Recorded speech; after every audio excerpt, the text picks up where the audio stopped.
There was a king, Jain. This is a king who was steeped in physical pleasure, he really living his life out. So he had a wife whose name was Pingala.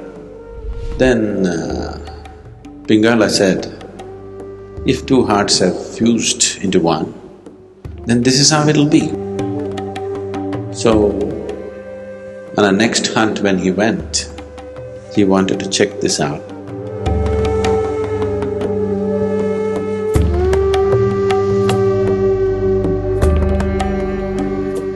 There was a king, Jain. His name was Bharatrihari. He's the one who wrote the Sringara Shatakam and later on wrote the Vairagya Shatakam. Sringara Shatakam is a composition of poems which are all about passion and erotica. Vairagya Shatakam is complete dispassion and renunciation. This is a king who was steeped in physical pleasure, he really living his life out. One day he went hunting and he shot a antler and killed it. When the antler fell dead, the doe, the female deer which was with it, refused to leave the spot. Risking its own life, it just stood there. This surprised the king. Instead of running for its life, it is just standing there to be shot. And in the process when this was happening, one of the soldiers who were hunting with him was bitten by a snake and he also died. When he died, his wife came and when they set him to flames, it was with great difficulty that they held her off the flames because she wanted to jump into the flames. So this just intrigued him. For him, his life was all about himself, his pleasures, his likes and whatever else.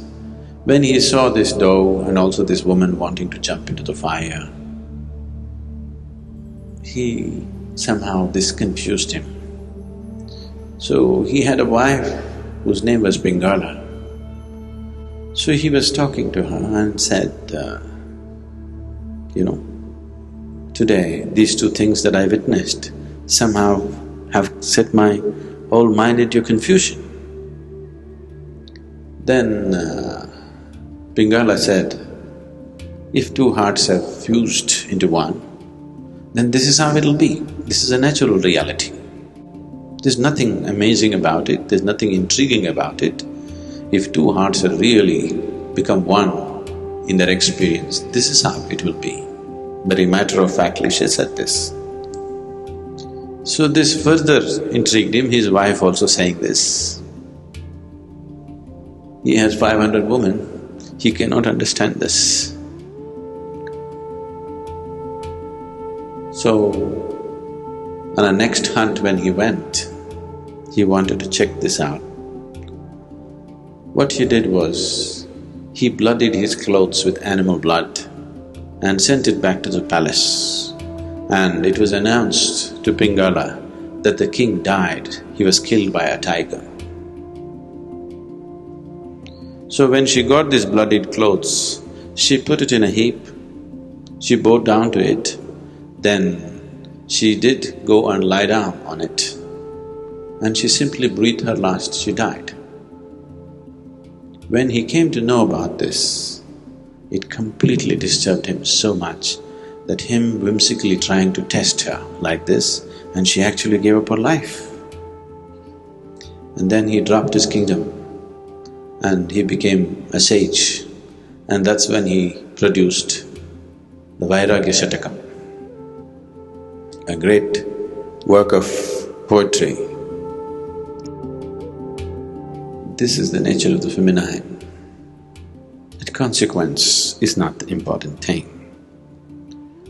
That moment's passion and love is more important then what is going to happen out of it? The calculation of what's going to come out of it, if it comes, that's very masculine.